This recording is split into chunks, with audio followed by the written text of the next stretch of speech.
नमो राघवाय, नमो राघवाय। बोलो दशारानी मैया की जय। यह दशारानी की 8वीं कथा है, आप लोग भी इसे श्रवण करें। एक राजा के 2 रानियां थी। राजा की प्यारी रानी का नाम था लक्ष्मी देवी। इसी कारण राजा की दूसरी रानी पटरानी होने पर भी कुलक्ष्मी कहलाती थी। एक दिन लक्ष्मी रानी ने मान लिया, वह खटपाटी लेकर बैठ गई। मालिन वस्त्र पहन को भवन में जा बैठी। राजा ने उससे पूछा कि तुम चाहती क्या हो? वह बोली कि कुलक्ष्मी रानी को देश निकाला दे दो।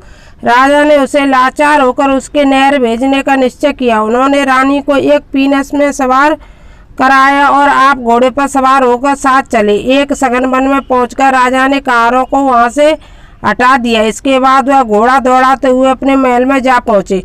कुलक्ष्मी रानी को बाट देखते सारी रात बीत गई। रानी को प्यास लगी हुई थी, इसीलिए वह डोली से बाहर निकली। उसने देखा कि डोली में एक पीपल के वृक्ष के नीचे रखी है।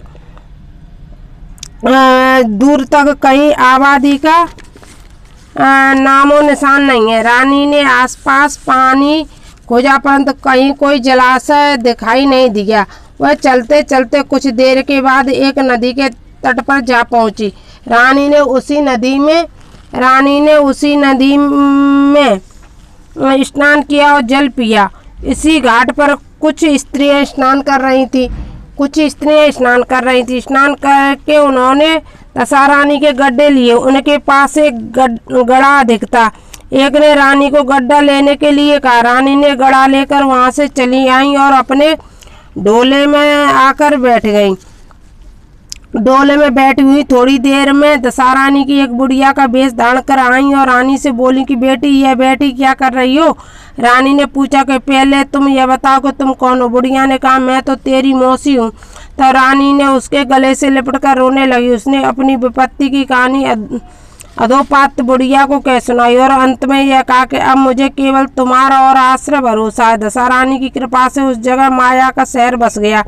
रानी के भाई भौजाई आदि सारा नहर आप ही वहाँ प्रकट हो गया। रानी ने अपने परिवार में मिलकर 9 दिन तक दशारानी के माध्यम की कथा कहानियाँ कहीं। 10वें दिन गड्ढे की पूजा होती थी। उसी दिन सवेरे रानी नदी में स्नान करके गई। वहाँ स्नान करके जल से बाहर निकली तो किनारों में 2 सोने के कलश रखे दिखाई दिए। उनके पास सुंदर रेशमी वस्त्र सवारे हुए रखे थे। रानी ने वस्त्र बदलकर घड़े और जो ही अपने स्थान में जो और चलना चाहा त्यों ही एक डोला सामने आता दिखाई दिया।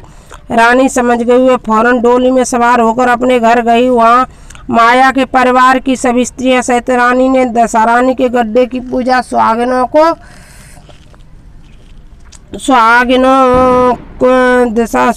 को भोजन करावता पारण किया। कुछ दिनों बाद सहसा राजा की रानी का स्मरण हुआ। जब राजा को रानी का स्मरण हुआ उसके ध्यान में आया कि लक्ष्मी रानी को जिस दिन से मैं जंगल छोड़ाया हूँ उसी दिन से आज उसको कोई समाचार नहीं मिला। चलकर देखनी तो चाहिए। वह चलता चलता उस स्थान पर पहुंचा जहाँ वह रानी का डोला रखा आया था, परंतु उसे न देखकर वहाँ आश्चर्य हुआ कि वह सघन वन था। वहाँ सुंदर नगर बसा हुआ था। राजा के प्रश्न करने पर नगर के लोगों ने कहा कि यह कुलक्ष्मी रानी का नगर है। तब तो राजा और भी आश्चर्य में पड़ गया।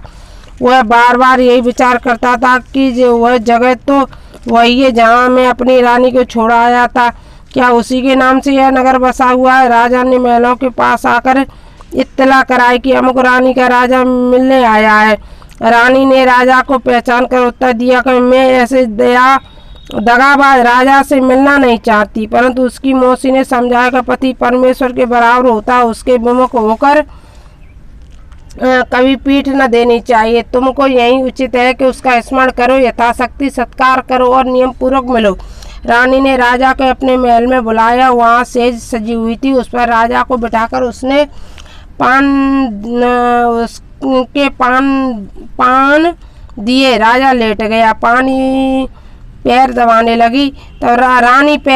लगी। राजा ने कहा कि रानी बहुत दिन हो गए, अब राजधानी को चलो। रानी ने जवाब दिया कि मैं नहीं जाती। उस दिन की याद कीजिए, मैंने ऐसा क्या अपराध किया था जिसके कारण आप मुझे वनवास दिया। आपने जिस सौत की बात मानकर मेरा अनादर किया था, अब उसी के लिए बैठे रहिए। आप मेरा सर्वनाश कर चुके हैं। यह तो सब मेरी मौसी की बदौलत है कि मैं जीते बच गई। इस पर राजा ने रानी को बहुत समझाया और अपने किए पर पश्चाताप करते हुए माफ़ी मांगी। तो रानी बोली कि मैं केवल एक शर्त पर तुम्हारे साथ चल सकती हूँ। आप मेरी मौसी के यहाँ वरदान मांगिए कि शहर और यह बाग बगीचे आपको राजधानी के समीप पहुँच जाएं, जिससे जब मेरी जी चाहे आपके महल में रहूं और जब भी जी चाहे मौसी के दिए हुए महल में जाऊं। मेरी मौसी बड़ी दयावान और भोली भाली हैं।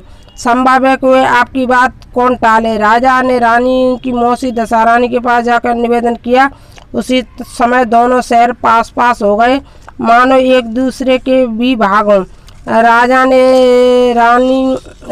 ने दशहरानी की कृपा का प्रभाव जानकर शहर भर में ढिढोरा पिटवा दिया कि अब से सभी लोग दशहरानी की पूजा किया करें। भगवती दशहरानी की कुललक्ष्मी रानी पर जैसी कृपा की, वैसी वह आपत्ति में पड़ी हुई स्त्री मात्र पर दया करके उसे ठिकाने लगावे।